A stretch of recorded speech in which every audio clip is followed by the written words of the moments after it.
Jessie, woo, VBS. I just turn the water on. Big old flex. She never saw before. These chasing me like waterfalls. Jessie, woo. What's up, guys? It's your sister, Jessie Woo. Welcome back to another episode of Just a Couple Things, y'all. Your favorite podcast hosted by your sister, Jessie Woo. Now, before we get into just a couple things in this episode, are you following me on every platform that streams podcasts? If you're the Apple people, go ahead and click follow. If you're the Spotify people, go ahead and click follow, okay? Follow me on every platform that streams podcasts, and also make sure that you are subscribe to my YouTube channel right here so you can see the visualities, all right? Now, when you're following me on these podcast streaming platform people, make sure you give me a review and give me 5 stars, because I'm a 5-star what? A 5-star biatch, okay?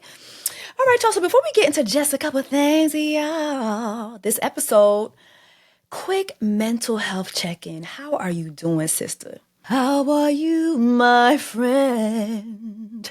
How are you doing? I hope you're doing great.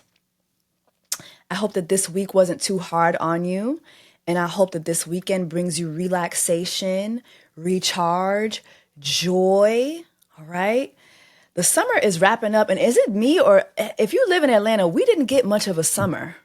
It's just been rain the entire time. And last week we were already in the 60s. Like, I'm over it. Like, just go ahead and just bring in the fall, child. As for me, my mental this week is really, really good. I'm actually in Grenada as we are watching this, as we're talking to each other. I'm in Grenada for job. Jab, jab, soon as the plane touchdown. I jabbing as I touch and I jabbing. I jabbing as I touch and I jabbing. I am jabbing in Grenada and I'm having the time of my life. So when I come back, of course, I'm going to give you all the deets, all the scoop. I'm also taking Mr. Easter with me. I'm here with Mr. Easter. So, child, keep him in your prayers. This is his first carnival experience. I'm really, really excited for him. Since I'm in the Caribbean, I thought I should do a quick little list of the worst Caribbean men to date. The worst cheaters of the Caribbean go as follows. So let's just go ahead. Let's just get into it. Just a couple things. Okay. So coming in at number 5, the worst cheater to come out of the Caribbean is the Trinidadian. The Trinidadian man is not strategic in the way that he cheats. Okay. He is very messy. He does not cover his tracks very well. He gets exposed very easily. And you know what? As I'm saying these things, maybe that's a good thing, because at least you could recognize that he's cheating pretty early on. Okay? But just want to put that out there. Trinidadian cheaters are the worst cheaters because they are just messy as hell. Number 4, Grenadian men. Because now I know y'all don't think I'm that stupid. I'm still in these people country. Soon as the place touchdown, I jab it. As I touch down, I jab it. Okay, now when I come back, when I reach home, remind me to tell y'all about Grenadian men. Parce que gan pil bagay pou nou di. Nek Grenadien yo gan pil bagay pou nou di de sa. I will tell you when I come back home. Number 3, Dominican men. Oh my God. Them bachata niggas. Girl. Them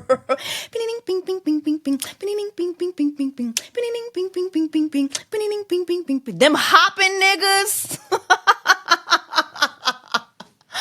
The thing about Dominican men, they are the worst liars. Like, they cannot lie good, but they do it all the time. But their lies don't even be making no sense. Okay. My longest relationship to date. Well, actually, you know what? Me and Mr. Easter, if me and Mr. Easter, now ain't no if, child. Mr. Easter's my last stop. But I was with my Dominican man for 2 years. I think it was 2 years. So yeah. So, okay. My longest relationship to date was with a Dominican man, right? And he was a great boyfriend, okay? Like, he did all the things that boyfriends should do. But one thing he lacked was an education. Like, he got his GED. So let me not say he lacked it, but he got his GED. He wasn't that smart, okay? I've told y'all before how he would have, like, you know, a company event, a company dinner, especially like around the holidays. And, you know, he would bring me with him. And the first time we went, you know, he wrote my name for my name tag. And he spelt my name with a G. And I was like, now, hold on. All this bing, bing, bing, bing, bing, bing, bing, bing, bing, bing, bing, bing. I've been doing, you don't know how to spell my, what?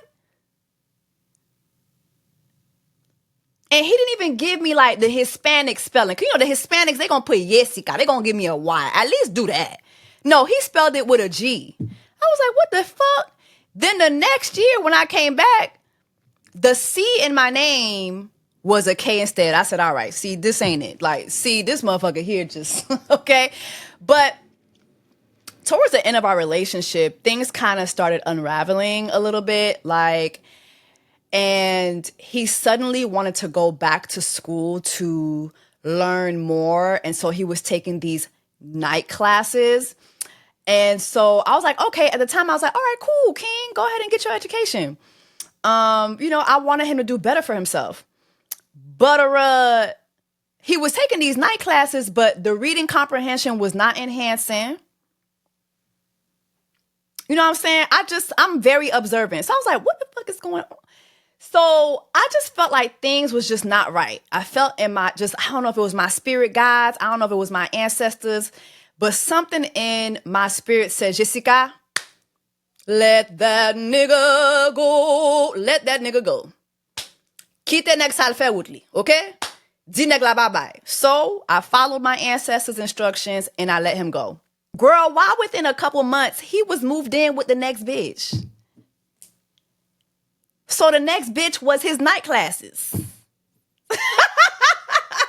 Hello? Is the microphone on? The night classes was coochie classes, okay? The night classes was side coochie classes, okay? Like, worst liars. Their lies just don't be making no motherfucking sense. Coming in at number 2, the worst cheaters out of the Caribbean, I've got to give to Jamaican men, okay? Jamaican men are just dangerously horny. They cannot help themselves. They are just dangerously horny. Y'all know that song that's going viral on TikTok right now? You can ask for flowers a couple hours. You know, something like that. Here go Elephant Man. We can fuck for hours next to the flowers. Sit down for my old girl. You're doing good, girl. You just ruined a song that the kids was going, you can ask for flowers. We can fuck for hours. Like, for what? Why we doing that to the kids, them song? Okay? Elephant Man, Jamaican man, just dangerously horny. They just cannot help it. The first time I got my booty ate, it was a Jamaican. Mind you, it was 9 to 5 booty. Like, I was straight off the clock. I didn't even have time to spread the cheeks, you know, and let water run through. And this was before I was waxing my booty hair. So that man was going through Pride Rock. That man would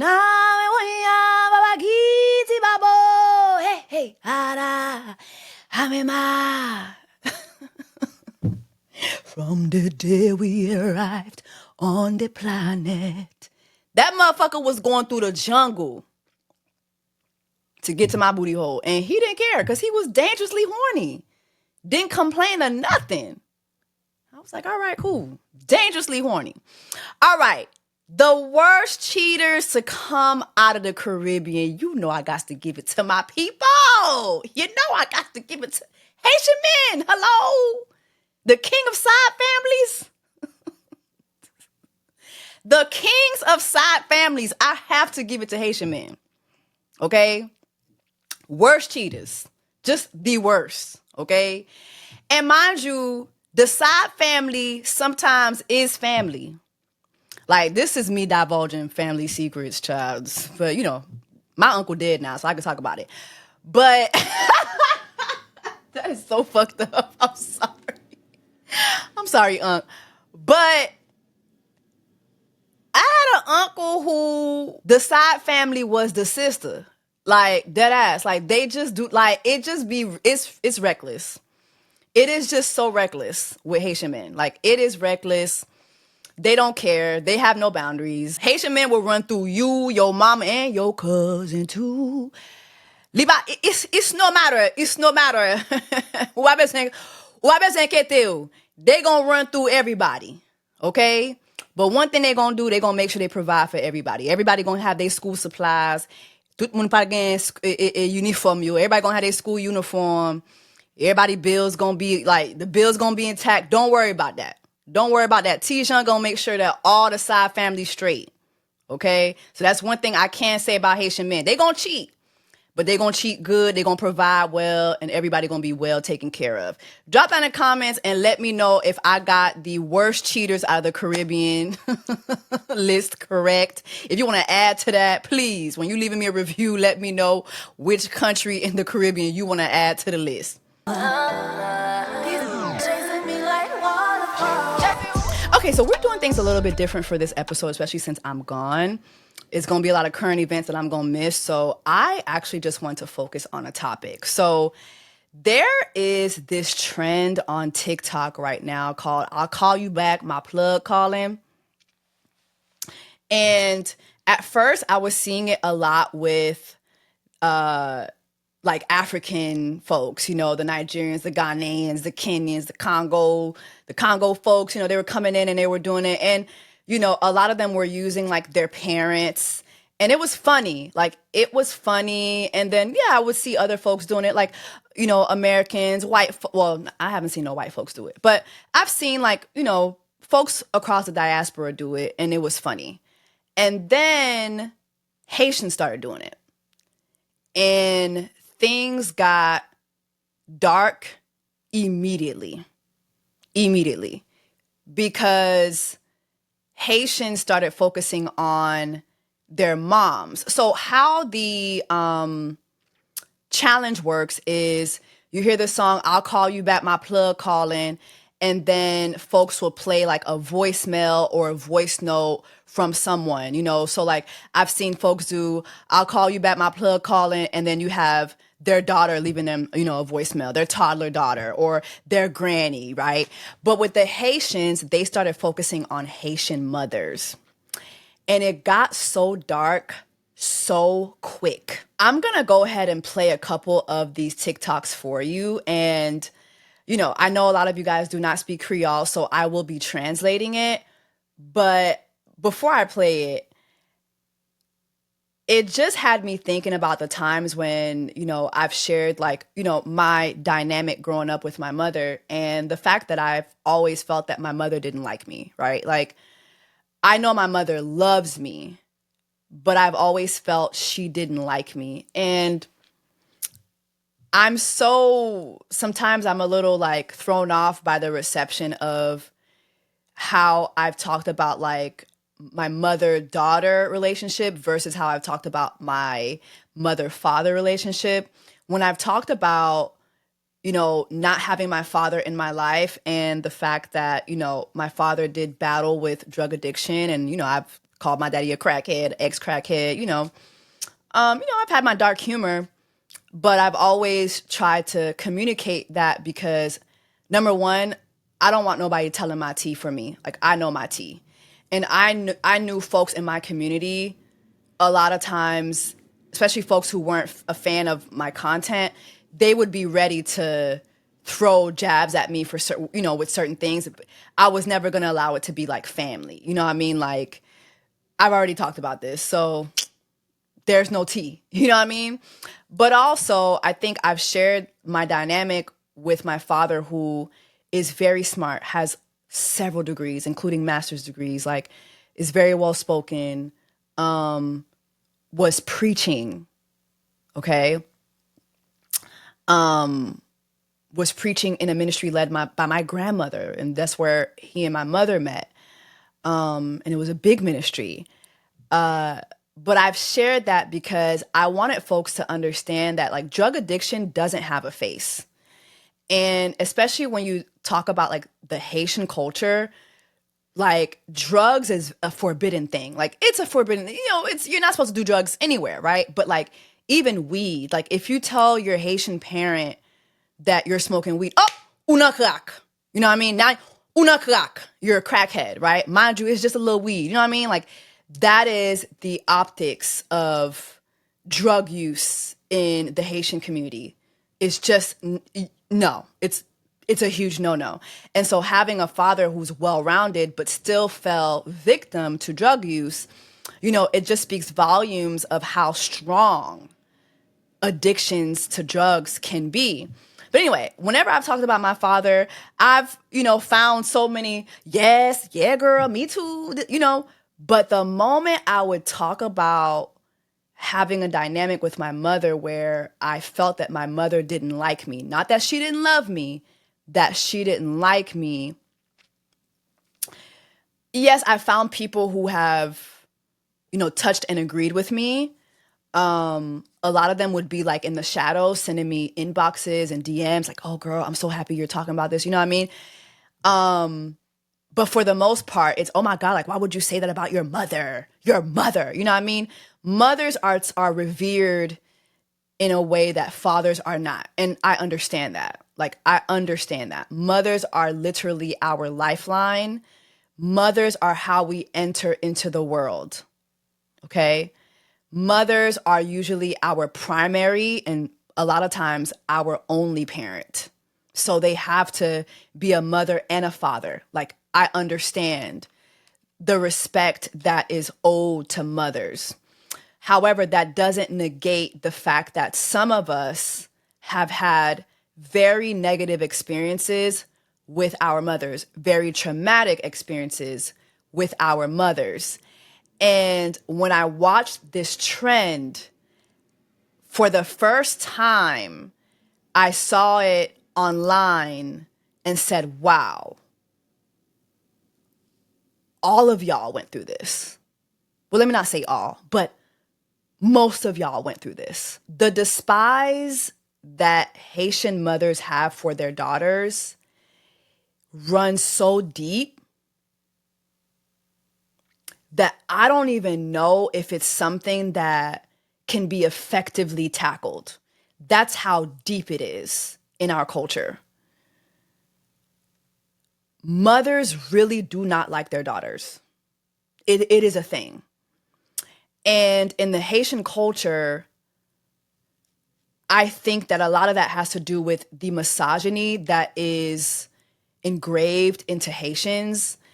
Misogyny is alive and well everywhere, right? But I think in some cultures, it is at the most dangerous levels. Like femicide in Haiti is a huge thing that doesn't get addressed enough. A lot of that has to do with the fact that men hate women, women hate women, and they pass that on to their children. Their children go into the society and they pass that on. As I think about the misogyny that's in the Haitian culture, again, like misogyny is everywhere. It's alive and well everywhere. But when I think about like just my experience dealing with Haitians, being in the Haitian community, seeing the way women in the Haitian community are talked to, talked about, dealt with, it is not just misogyny, it's dangerous, it's violent. And I know just based on my personal experience with some of the things I've experienced within that community, I've seen instances, I've been in instances before where men have attacked me like verbally, and I've had to see like women in comment sections like, yeah, like egging it on. Like the way Haitian women hate Haitian women, that doesn't get talked about enough either. That does not get talked about enough either. I know we're talking about Haitian moms and the way they despise their daughters, but just for a second too, just want to say this. Haitian women hate Haitian women. Like, Haitian men are very violent towards Haitian women. But the way Haitian women will stand by and enjoy seeing a man be violent towards a Haitian woman, it is quite despicable. And folks will come and try to deny that shit. And it's like, okay. Baby, you can't piss on me and tell me it's raining. The truth is the truth. Y'all hate. Like, y'all be hating other women. It's pathetic. It's almost like it's a race to see, oh, if he hates her, he's not going to hate me. It's like an extreme pick-Misha level that I can't even describe. Like, even something that I've talked about before is the fact that, like, as a Haitian woman, I did not grow up seeing the Haitian women in my family be courted. Like, I just did not see that. It was like, pick a wife. You know what I'm saying? Marié. You know, al fait petit tout. Like, it's just very like, I didn't really grow up seeing that. And I think misogyny has a lot to do with that. Right? But anyway, going back to Haitian mothers and daughters, the hatred, the disdain that Haitian mothers have for their daughters runs so deep, I don't even know where to begin to tackle that issue.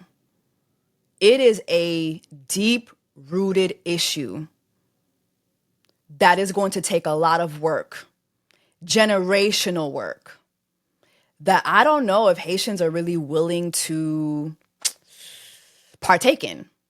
So anyway, I know I've been yapping away. Let me play some of these TikToks for you guys so that you can get an idea of what I'm talking about.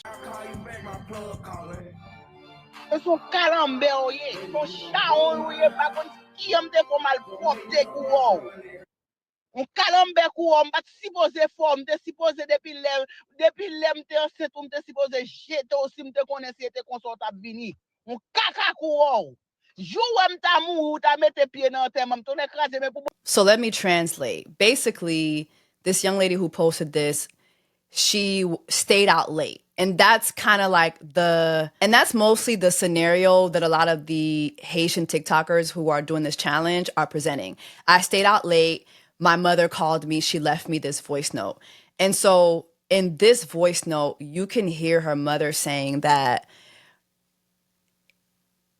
when I was pregnant with you, I should have deleted you. I should have thrown you away. Had I known that you would grow up to be this much of a piece of shit. Simply because your daughter is out past midnight. That's what her mother called to tell her. On my ass for right now, I'll call you back, my plug calling. Comme si petit c'est tout, yo besoin tout en Amérique. Hey, m'a ple de relo petit tout pas chambre téléphone non c'est qu'on soye là ka donc cause mes amis ka do pas fin bloquer quelqu'un moun non. Ou non marché doit ple de monter descendre au pays moun tête chaud moun tête chargé sorti pour tout moun.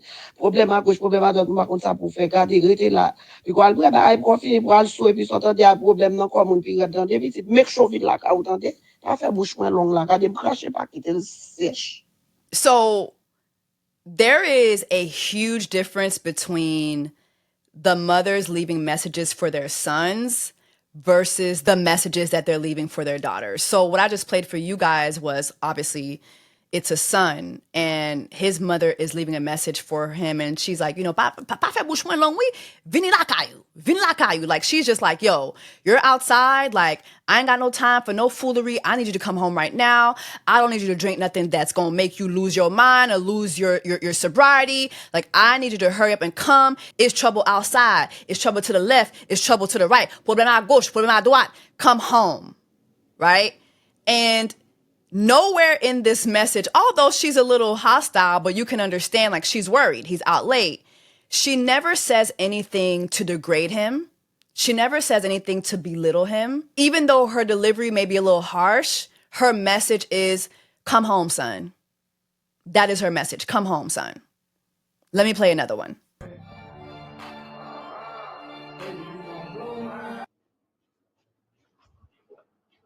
Kounya la, yes, ou pa entre la ka la, wè jwen vagabond, di de la plein monde à boire. Dégage au chéri. Dégage au, tande? Bon Dieu, faut qu'on ait moi-même pas de caca.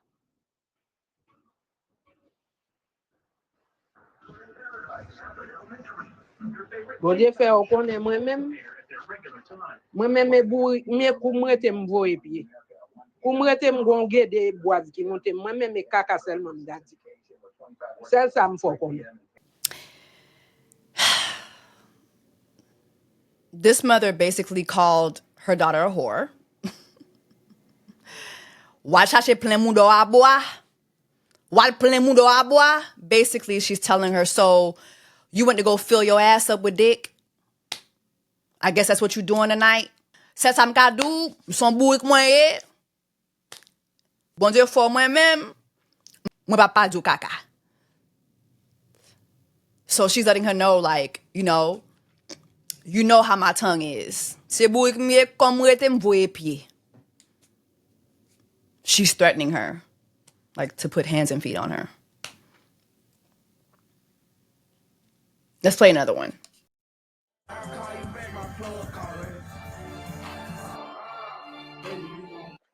Krista, ouais, qu'on y a là, il disait, m'de dou ça. Ouais, son je rêve m'te fait, hein. Diable a vin gagner dans le soin, il dit, c'est pas aller. Mais au nom de Jésus, putain, ouais, ça le connaît, hein. L'Éternel connaît plus facile. OK? On y a mis le désert, on a là, oui. Au sorti depuis avant, depuis les maps sortis. OK? Qu'elle me fait mal pour vous, putain. Parce qu'on pas gagné dans tête. Rien pas gagné dans tête. This one's not as bad. This one is actually funny. I feel like I've heard this so many times, which was, wap fè satan gagné dans nan figi mwen?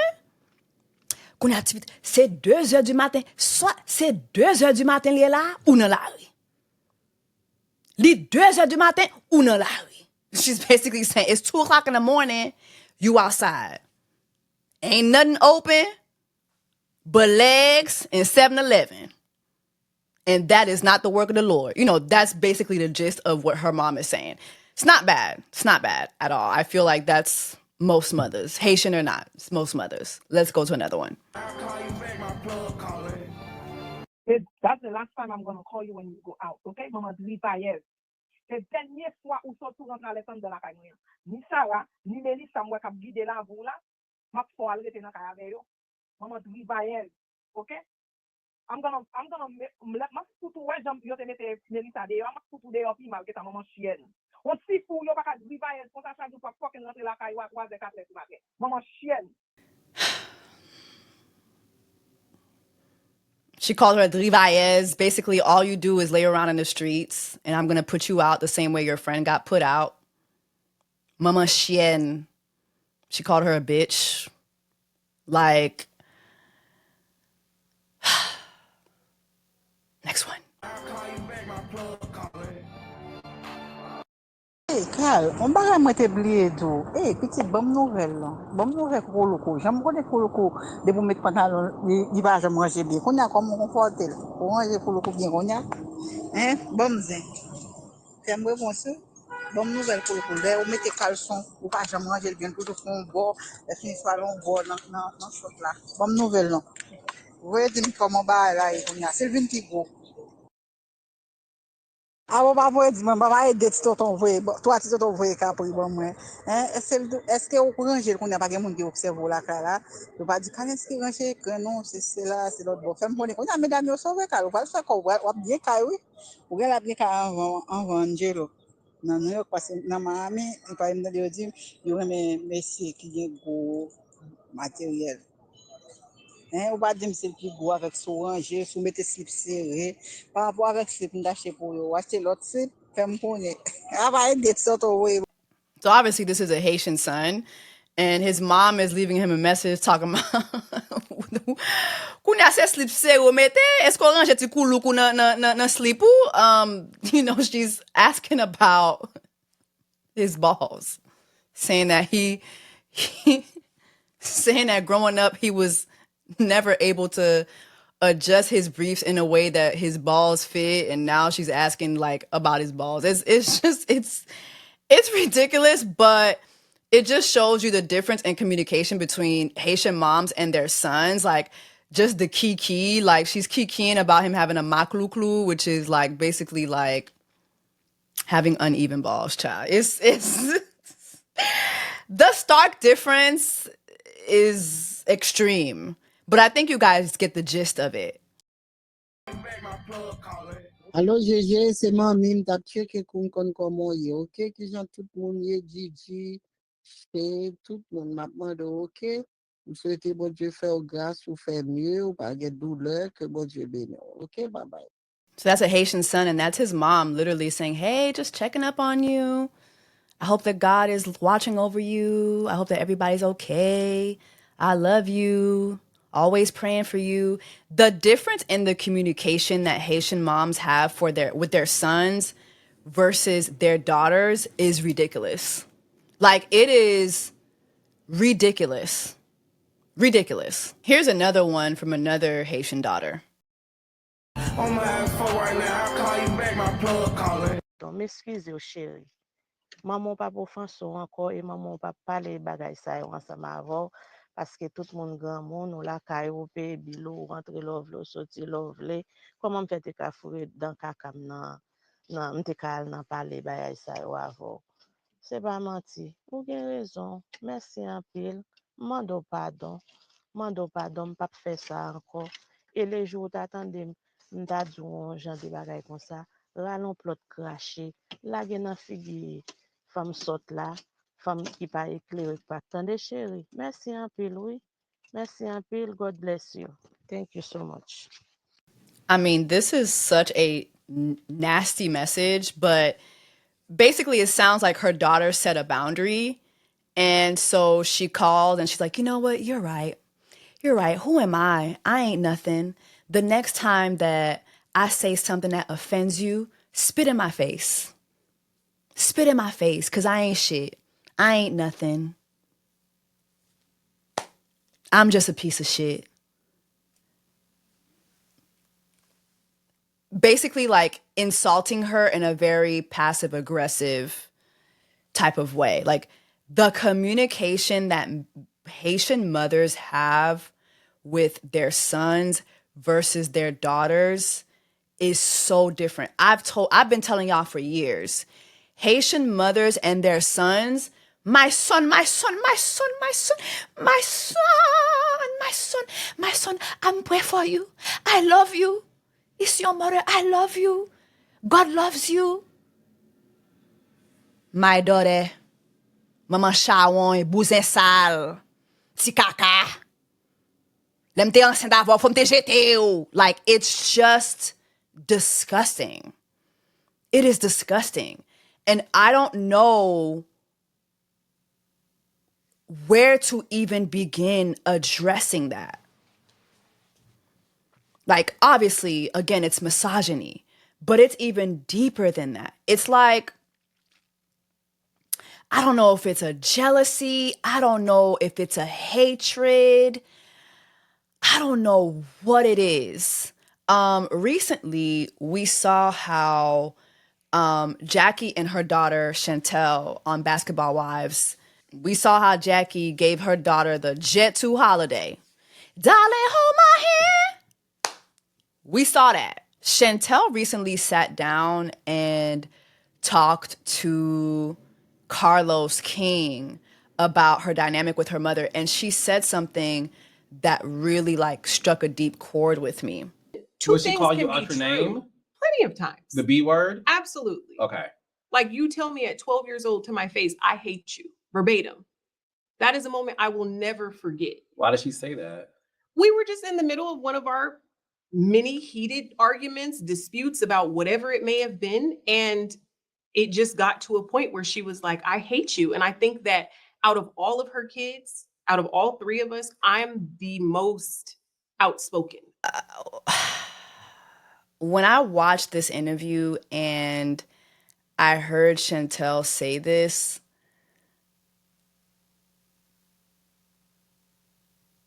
felt so horrible because like I could relate to that. I could relate to that. And I don't know what prompts a parent, like let alone a mother, to say that to their child. But unfortunately, I can relate to that. I know what that feels like.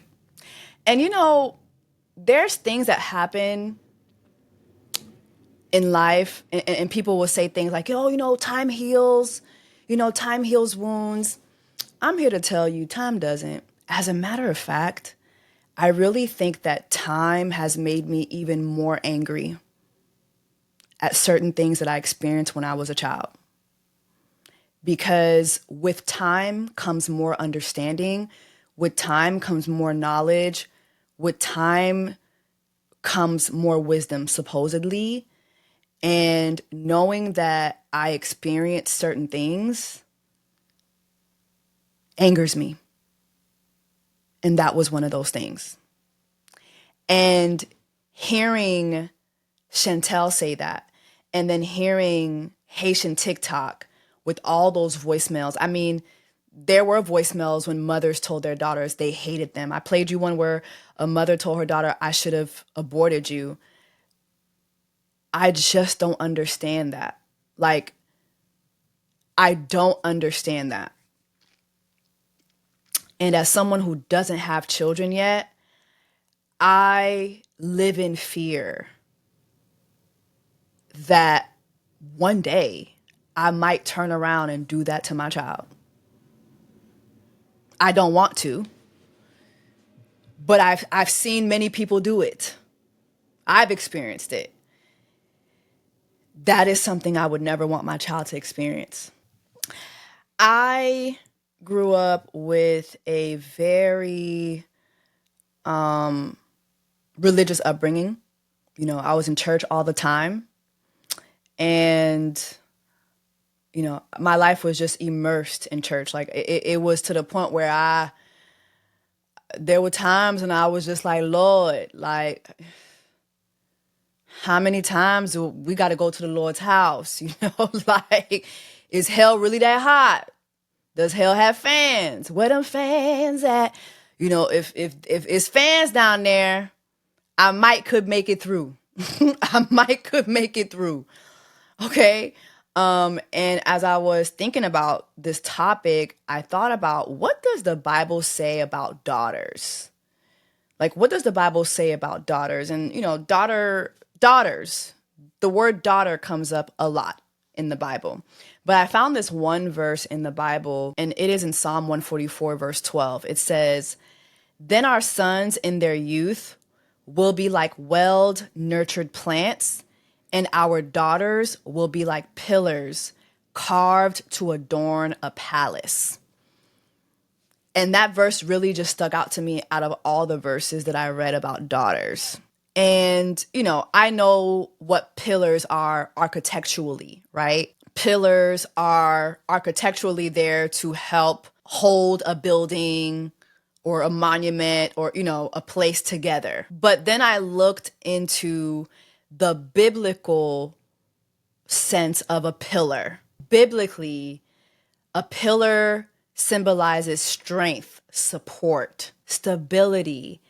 And when I look at how I was spoken to as a daughter and how a lot of these women in Haitian TikTok came to TikTok and exposed how their mothers talk to them, it's not giving, I want to raise you to be a pillar. It's giving, I want to smash you into a million pieces. I want to belittle you. I want you under my foot.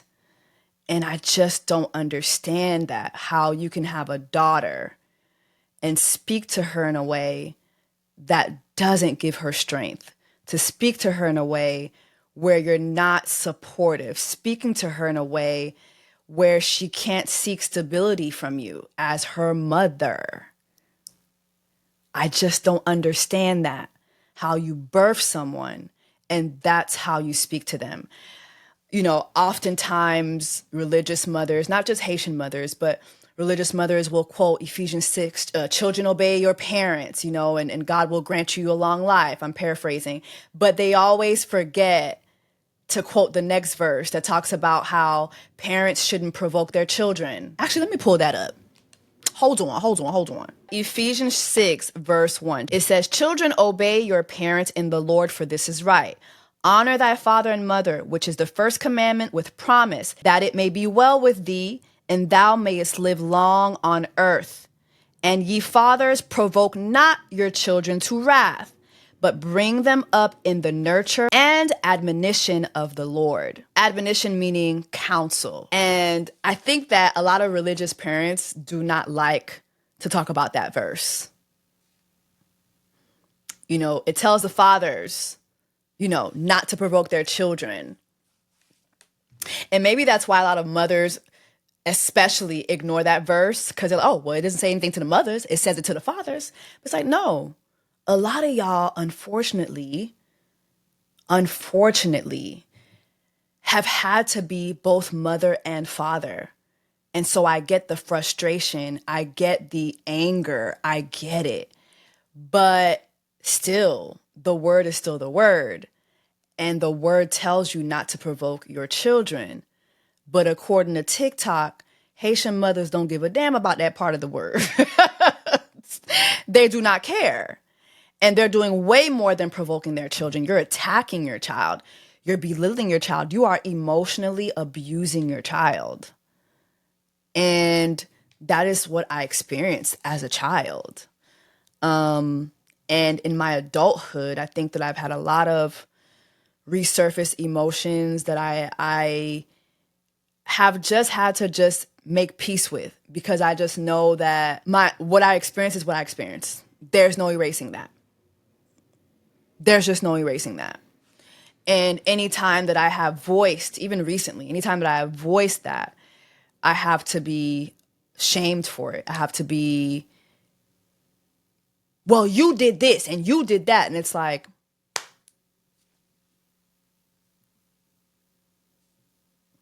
okay, I deserved it. And you just make peace and you just move on. I was just going online trying to understand what prompts this dynamic between mothers and their daughters. And to be honest, there's not really a lot of work around this. And again, I think it is because, mothers are the pillars of society. Like, they are our pillars. They are our lifelines. And so a lot of us, or humanity, respects mothers in a way where we do a lot of shielding. And I get it. I understand it. But unfortunately, it leaves no space for us to really address these types of issues between mothers and daughters. But I was able to come across a list of at least 5 things that shows you, or 5 characteristics from your mother that shows you that she does not like you. And again, like, your mother can love you, but liking you is different. Your mother can love you and just despise you at the same time. I've just grown to understand that. And that's not just a mother-daughter thing. That's a, you can be sleeping next to someone who doesn't like you every night. It happens in relationships all the time. Look at all the stuff that's happened recently with, like the Love Island stuff, the Whitney and Locken, the Kenny and Janae stuff. You know what I mean? But anyway, here are like 5 top characteristics to look out for to recognize that your mother doesn't like you. Number 1, constant criticism. That is something that I always received as a child, and even into my adulthood. Constant criticism. Not much encouragement. Not much, I'm proud of you. It was a lot of, why don't you do like so-and-so's kids? Why are you not like her over there? Or why don't you do that? Or I don't like this. I don't like that. It wasn't much of, I love this. I love that you did this. That's so awesome. When you graduated, that was great. I remember when I was graduating from high school,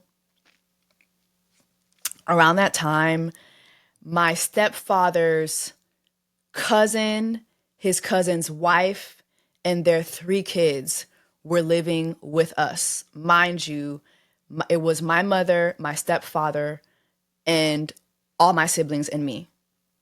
That's 4 of us. Okay. So it was 7 people in our home.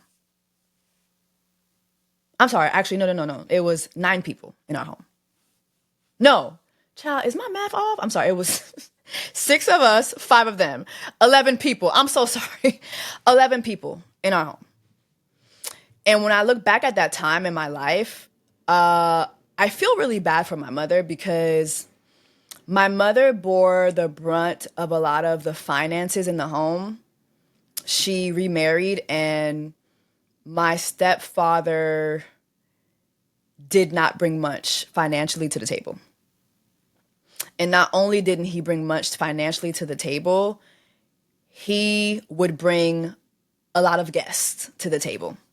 Okay? But anyway, so one of his cousin's daughters was also graduating the same year I was graduating. And there was so much excitement around Daphne graduating, like so much excitement. And I just didn't feel that. And I remember telling my mom, I was like, I don't know, like you guys are, I'm paraphrasing, I was like, y'all are doing a lot for Daphne. Like I'm graduating too. Like I graduated too. And my mom was like, I expected you to graduate. And that cut me deep. Cause I just was like, dang. You know, I didn't get a party. I didn't get a celebration. I had to celebrate with Daphne. You know, but let me do something bad. Criticism. Another sign is belittling and or insults. And I mean, I just played a whole bunch of insults for y'all. I think that goes without question. You know, like if your mom is constantly insulting you,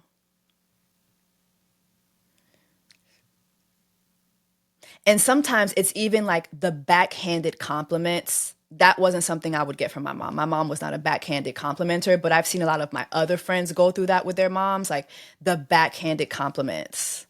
It's still an insult. Third sign that your mother doesn't like you, playing the victim. Whew.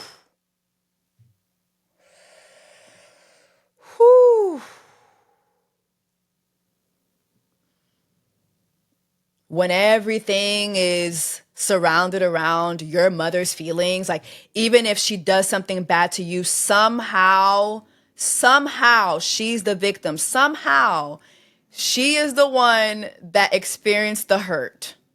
And now we have to direct our attention to the hurt that she suffered at your hands.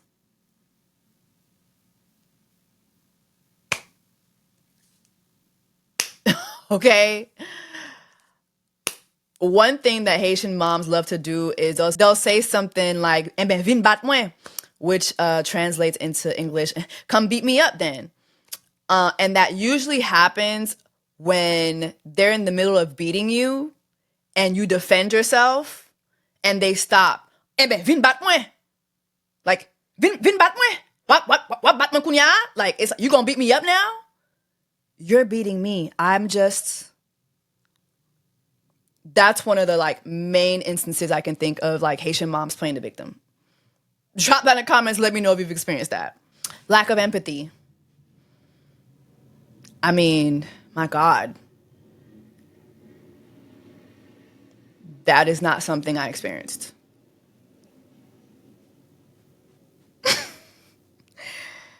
That is not something I experienced. My feelings weren't valid. Like my feelings were not valid. Ever. So yeah. That's definitely something I experienced. Disregarded boundaries. I wouldn't say that was something that wasn't something extreme for me. I will say, you know, like there's no privacy. You know, in a Haitian household, you ain't got no privacy. You don't got a personal life. Privacy. Every door stays open. Ain't no closed doors. And you know what's funny? Like even now, like in my home, there's no closed doors. I don't do closed doors. there's no closed doors. When I'm in my bedroom, I don't close my door. Like when I'm in the bathroom, I don't close my door. I don't close my closet door. I need open space. There's no closed doors. And I'm kind of thinking like, is that something that I took from my childhood? Anyway, let me know if any of these signs that I just talked about are signs that you experienced.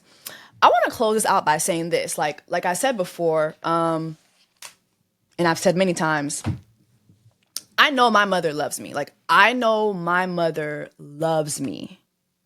I know that.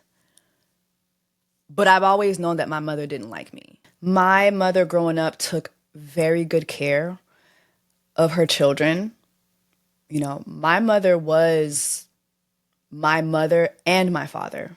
So looking back, while a lot of things bring me a lot of sadness, I do hurt for my mother because I realize how unhappy she was.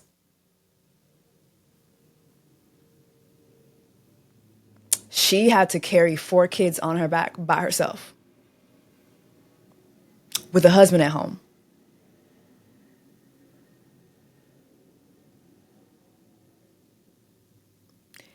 Yeah, that can make you a very unhappy person.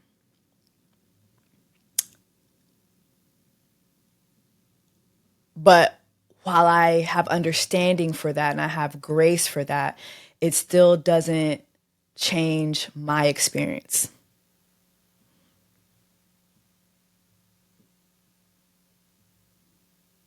And I had a horrible experience. I turned out okay, though. And I think a lot of that has to do with my mother's prayers. One of the best things my mom ever did was introduce me to Christ and pray for me.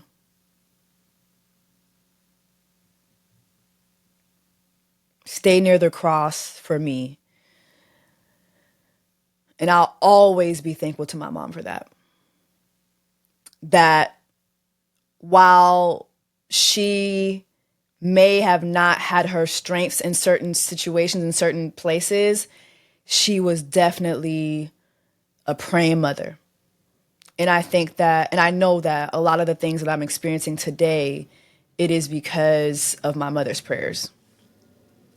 A friend of mine last week, Bridget, she told me, you know, Jess, you are the 3rd generation in your family, and the 3rd generational daughter is the chain breaker. She's the generational curse breaker. And I really, really took that word to heart. You know, breaking generational curses is not an easy thing. It comes with a lot of discomfort. It comes with a lot of dark times. It comes with a lot of hurt. It comes with a lot of pain.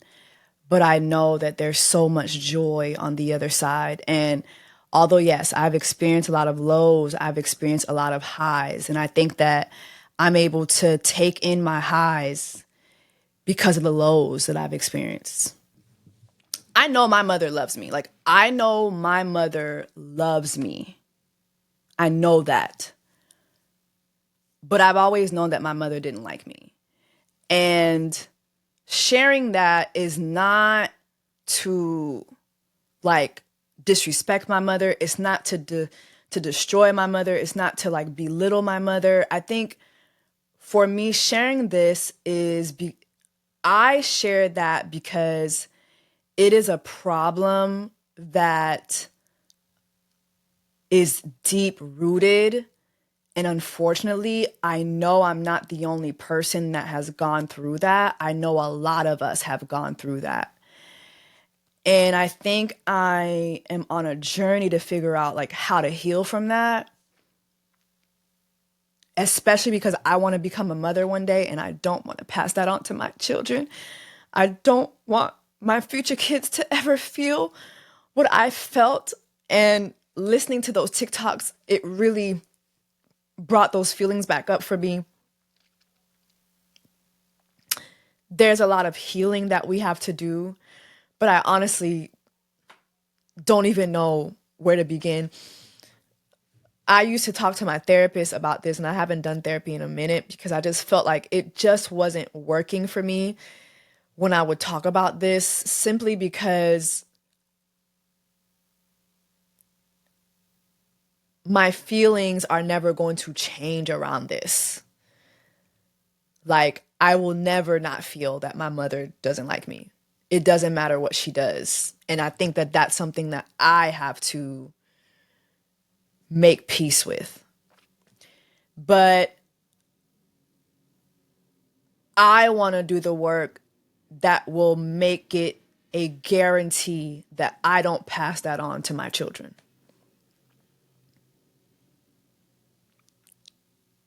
I do not want, 20 years from now for little Alexandra to cock her camera up during her podcast to be like, my mother, Jessie Woo, never liked me. Could you imagine? Could you imagine that shit? I would die. I would fucking die. You know what I mean? And yeah, I don't want to pass that on. I don't know where the work begins, but I know I want to be a part of it. So many of us daughters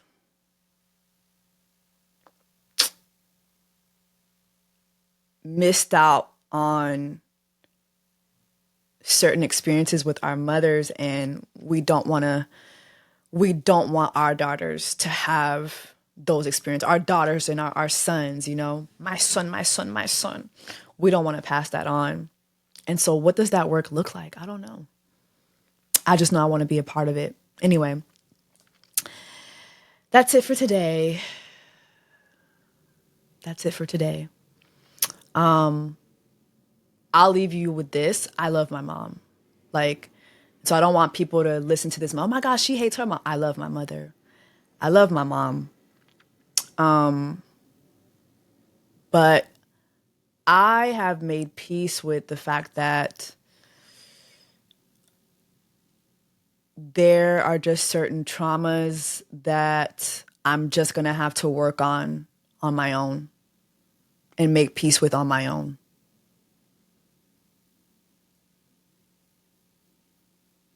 Yeah. Anyway, drop down in the comments. Let me know your thoughts on this episode of Just a Couple Things, y'all. And I'll see you guys next week, same time, same place. Again, make sure that you're following me on every platform that streams podcasts. Until next time, take care of yourselves and each other.